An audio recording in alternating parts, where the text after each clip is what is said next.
எல்லாருக்கும் நமஸ்காரம். இன்னைக்கு மகாபாரதம் எபிசோட் 100. இது வரைக்கும் நம்ம 100 எபிசோட் பார்த்துட்டோம். இது பெரிய விஷயம் இல்லை. இந்த 100வது எபிசோட்ல 4வது நாள் யுத்தம் முடிஞ்சு எல்லாரும் போய் தங்கியிருக்கா. தங்கிக்கும் போது திருதராஷ்டிரன் சஞ்சயன் கிட்ட கேட்குறான், இந்த யுத்தம் முடிவுக்கு எப்படி வரப்போகுது? புத்திரர்களை எல்லாரையும் நான் சாக விட்டுருவோம் போடுறேன். ஏன்னா 8 பேர் செத்து போயிட்டா இல்லையா? என் புத்திரர்கள் எல்லாம் செத்து போயிட போடுறேன். என் பிள்ளைகள்லாம் செத்து போயிடும் போல இருக்கு. எனக்கு ரொம்ப மனசு வருத்தமா இருக்கு அப்படின்னுவான். நம்ம சேனை கௌரவ சேனை பயந்து ஓடும்போது இவங்கெல்லாம் என்ன பண்ணாங்க? பீஷ்மர், துரோணர், அஸ்வத்தாமன், கிருபர் எல்லாம் பார்த்துருந்தா சும்மா வந்தாங்க. இவங்கெல்லாம் எடுத்து சண்டை போடலையான்னு சஞ்சயனை கேட்கறான் திருதராஷ்டிரன். அது இந்த போர் எப்படி போய் முடிய போறதோ தெரியலையே, ஏன் இவெல்லாம் என்ன பண்ணிட்டான்னு கேட்கறான். திருதராஷ்டிரன் கண்ணு தெரியாது இல்லையா? வியாசர் கொடுத்த கண்ணால்தான், கிருஷ்ணன் கொடுத்த கண்ணாலதான் இவர் பார்த்துட்டு எல்லாத்தையும் சொல்றாரு இல்லையா சஞ்சயன். சஞ்சயன் சொல்லும் போது இதை சொல்றார், இந்த மாதிரி ஆயிட்டு எப்படி அது என்ன போற எப்படி போய் முடியும்னு தெரியலையா அப்படின்னு கேட்குறார். அப்போ சஞ்சயன் சொல்லுவார், இதில் நீங்கள் எதுவுமே எதிர்பார்க்கவே முடியாது. தர்மம் ஜெயிக்கிறது அவ்வளோதான்.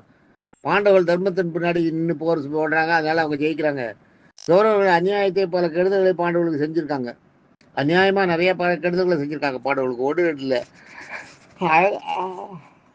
அரக்குவாளிகளை கொல்ல நினைச்சது, சூதாட வச்சது, பீமனை வந்து நாக குளத்தில் தள்ளினது, நாங்கள் இருக்கிற குளத்தில் தள்ளினது, இதெல்லாம் இது பண்ணுது.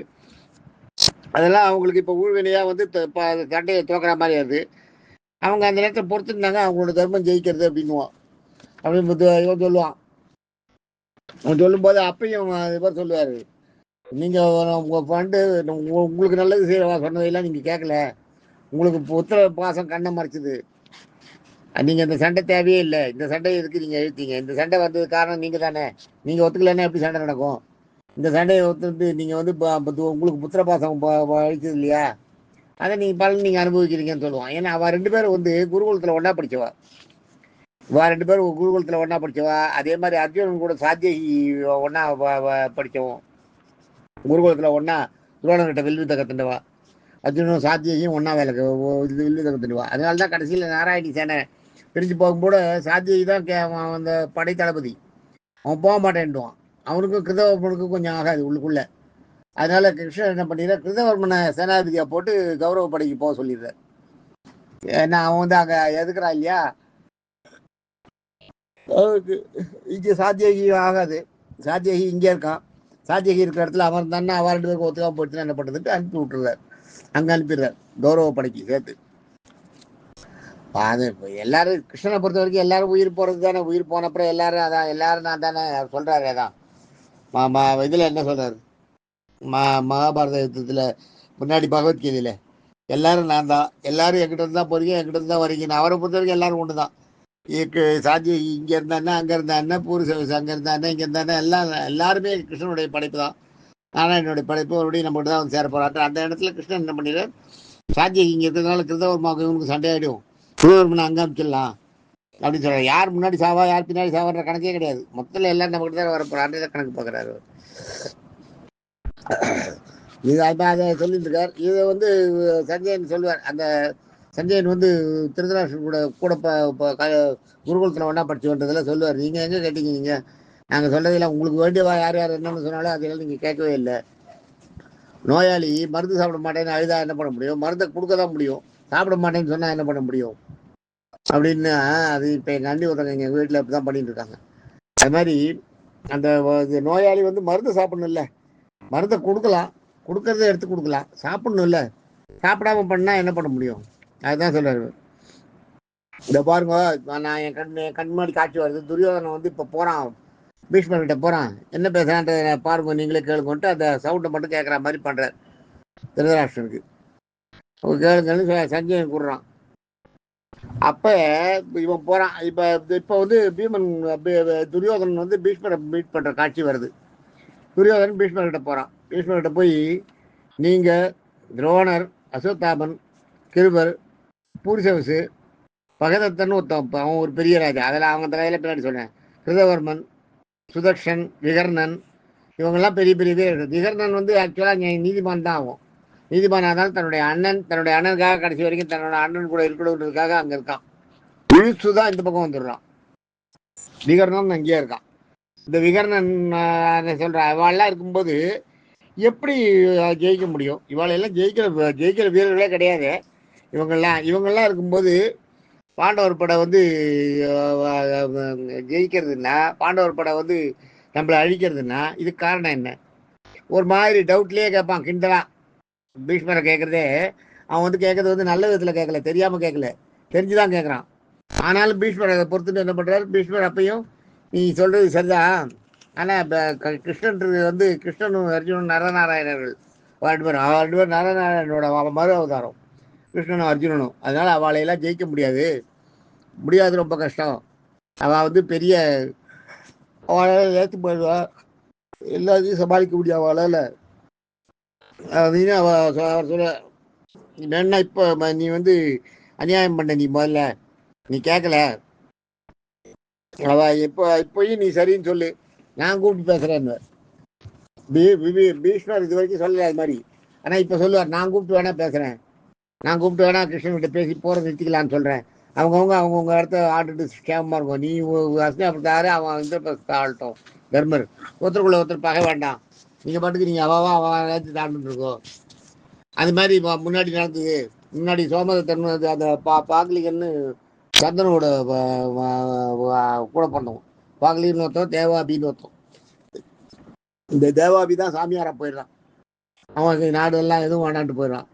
பாக்லிகன் ஒருத்தன், பாக்லிகன் வந்து பாக்லிக நாடு, இந்த பாரசீக நாடு, இப்போ பாரசீகன்றமே அந்த பாரசீக நாடு பாக்லிக நாடை கொடுத்து அவனை தனியாக ஆள வச்சுடுறார். சந்தனுவை வந்து அஸ்தினாபுரத்துக்கு கொண்டு ஆள வச்சுடுறார். அது வந்து அந்த மாதிரி அந்த இதெல்லாம் வந்து சந்தனம் வந்து அஸ்தினாபுரத்தை எடுத்துட்டு பாக்லிகரை வந்து அதை ஆள விடுறான். அது மாதிரி நீ இது மாதிரி பண்ணு. அந்த பாக்லிகனோட புள்ள தான் சுபதத்தன் ஒருத்தன்.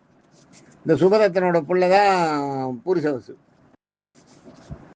இது பின்னாடி வரும், சுதவர்மன் பேர். சுதவர்மனோட பிள்ளை தான் பூரிசவசு. அவன் தான் அந்த மாதிரி அது போர் ஆரம்பிக்கிறப்பயே இது அது மாதிரி ஒரு இது அந்த மாதிரி பண்ணிக்கலாம். நீ இப்போ கூட சொல்லு, நான் போய் பேசுறேன்னு தர்மர் சொல்லுவார், பீஷ்மர் சொல்லுவார். ஆனால் இவன் அதெல்லாம் அவரை ஏளனமாக பார்த்துட்டு பேசிட்டு ஒரு மாதிரி எல்லாம் நீங்கள் தெரிஞ்சுதான் பண்ணுறீங்க, குத்துறீங்கன்ற மாதிரி பேசிட்டு நீங்கள்லாம் பாண்டவர்களுக்கு சப்போர்ட் தான், என்ன இருந்தாலும் உங்களால் உங்கள் பிரியமான சிஷியனை எல்லாம் அடிக்க முடியாது அப்படி இப்படின்னு சொல்லிட்டு வந்துடுவான். இதெல்லாம் வந்து இப்போ பீஷ்மருக்கு மனசுக்கு சங்கடமாக இருக்கும், துரோணருக்கும் சங்கடமாக இருக்கும். அது மாதிரி பண்ணிடுறேன். மறுநாள் காத்தால 5வது நாள் யுத்தம் ஆரம்பமாகுது. 5வது நாள் யுத்தம் ஆரம்பமாகும் போதே பீஷ்மரோட கை ஓங்குறது. அன்னைக்கு எல்லாம் வந்து வியூகமும் வைக்கல, பீஷ்மரோட கை ரொம்ப ஓங்குறது. பீஷ்மர் தான் எல்லாரையும் காலி பண்றாரு. ஃபர்ஸ்ட் ஹாஃப் வந்து பீஷ்மர் தான் விளையாடுறாரு.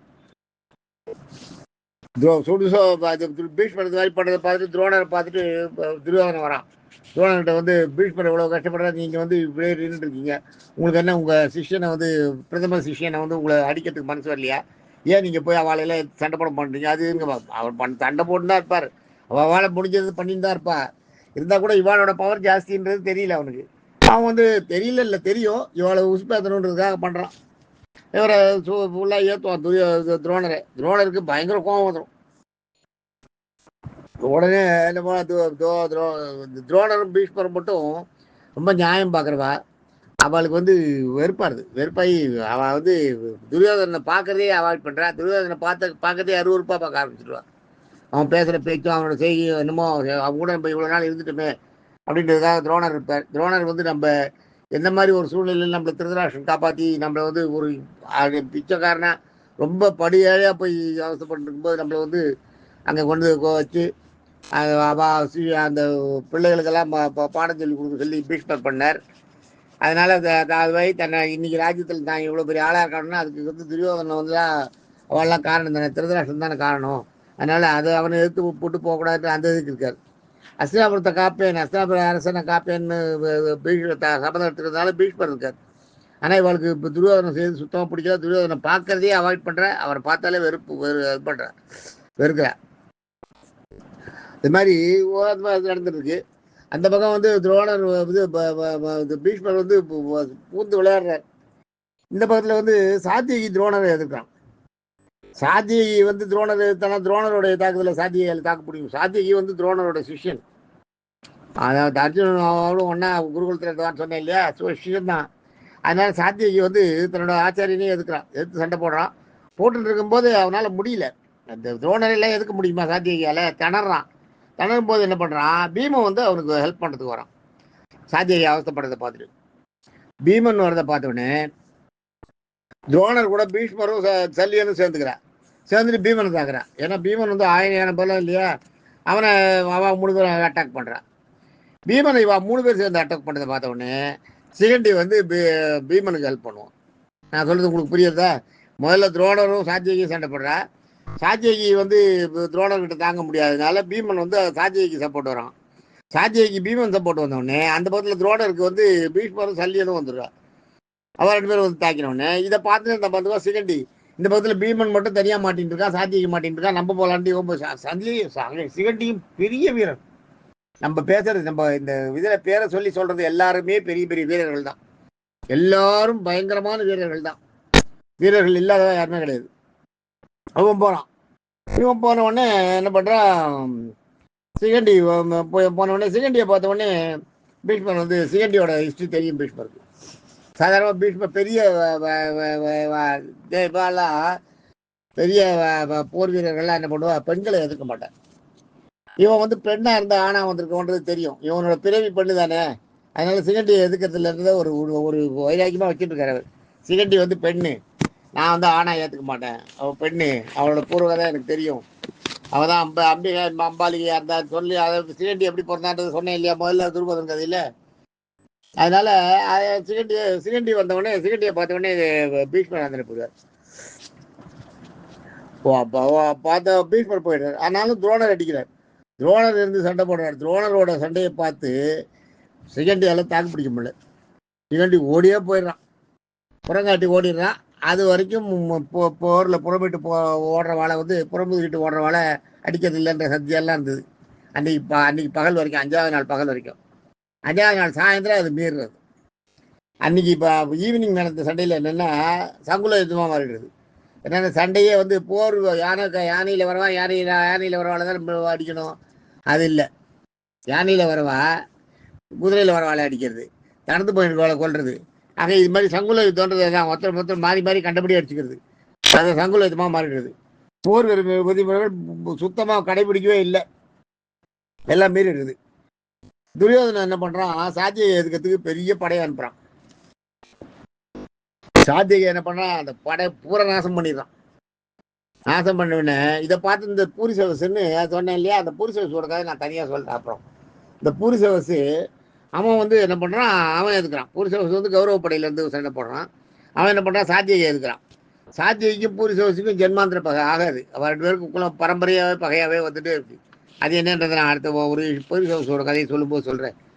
பூரிசவசு காலம் முடியறது இல்லையா, பூரிசவசு வந்து சாத்தியைக்கு கொள்ளுவோம். அந்த கொள்றதை சொல்லும்போது பூரிசவசு யாருன்றதை சொல்கிறேன்.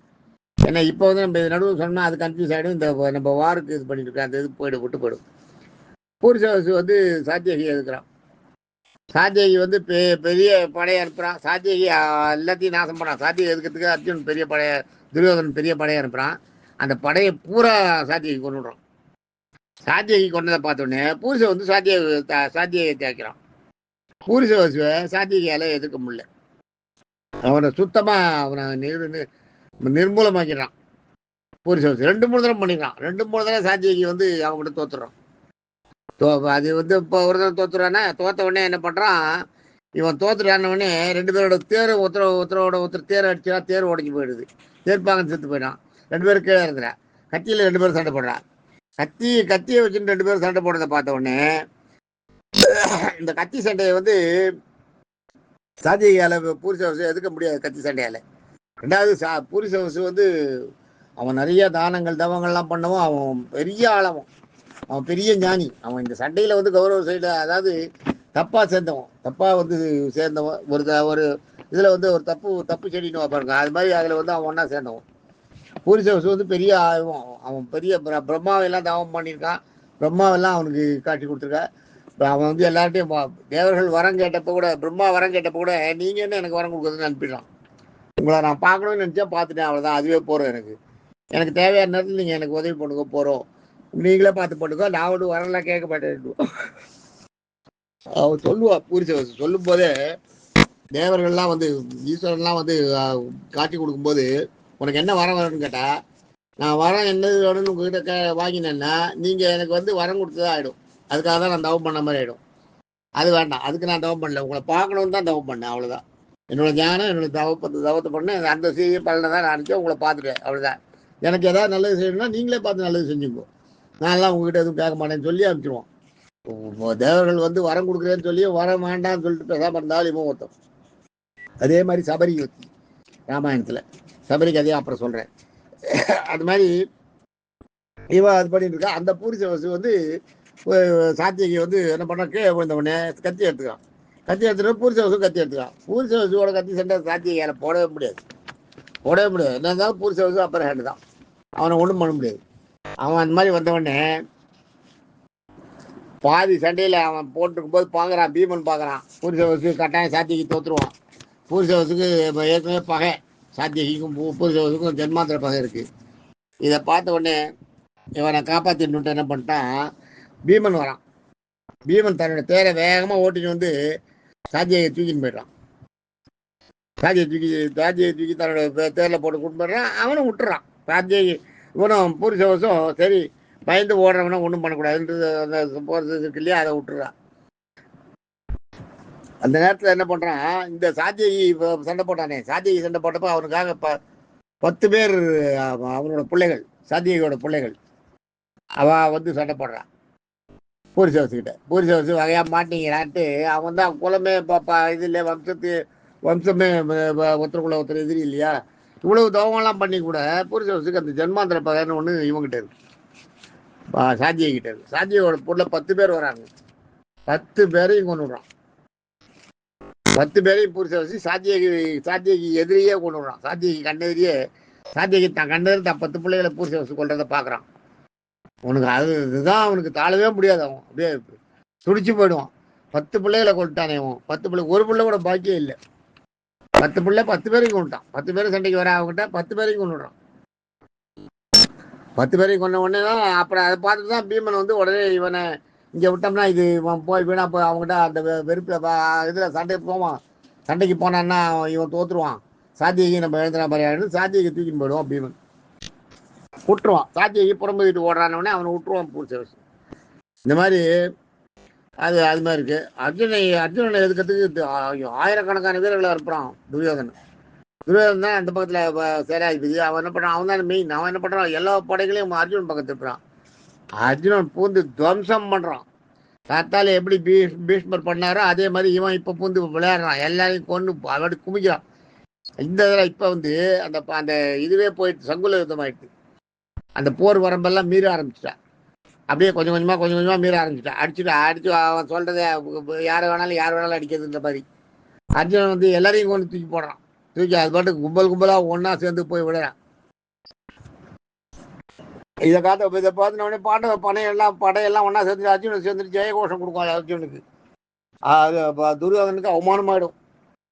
துரியோதனுக்கு என்ன பண்றதுன்னே புரியாது. அர்ஜுனனா படைகளை எல்லாம் கொள்றான். எப்படா நேரம் போகும்னு பார்த்துட்டே இருப்பா. அந்த சாயந்தரம் ஆகும். அந்த சாயந்தரம் வந்து அந்த 6 மணி ஆன உடனே கிருஷ்ணன் சங்கம் ஊதுவார். எப்படான்னு பார்த்துட்டே இருப்பா. சங்கம் ஊதின உடனே போற நிறுத்திடுவா. எல்லாரும் சண்டையை நிறுத்திட்டு பார்த்தா ஏகப்பட்ட சேதம். 2 சண்டைக்கும் 2 படைக்கும் வந்து அளவு இல்லாத சேதம். படையே குறைஞ்சி போச்சு. படையோட இதுவே குறைஞ்சி போயிட்ட மாதிரி இருக்கு. அந்த அளவுக்கு சேதம் ஆயிடுது 2 பேருக்கும். ஆனால் 2 பேருக்கும் சேதம். யாரும் ஜெயிச்சா யாரும் தோத்தான்னு இல்லை, 2 பேருமே ஈக்குவலாக இருக்கு. இது மாதிரி 5வது நாள் சண்டை இப்படி இருக்கு. 5வது நாள் சண்டை இப்படி முடியறது. இந்த மாதிரி 5வது நாள் சண்டையில் வந்து யாருன்னா இவனோட 10 பிள்ளைகள், சாத்தியோட 10 பிள்ளைகளை கொண்டு விடுறான் பூரிசவசு. இதெல்லாம் சொல்லுவான் பின்னாடி. பூரிசவசு வந்து சாத்தியை கொல்லுவான் பின்னாடி 13வது நாள் சண்டையில். அப்போ சொல்லுவான். தேங்க்யூ. நான் நாளைக்கு 6வது நாள் பார்ப்போம். தேங்க்யூ.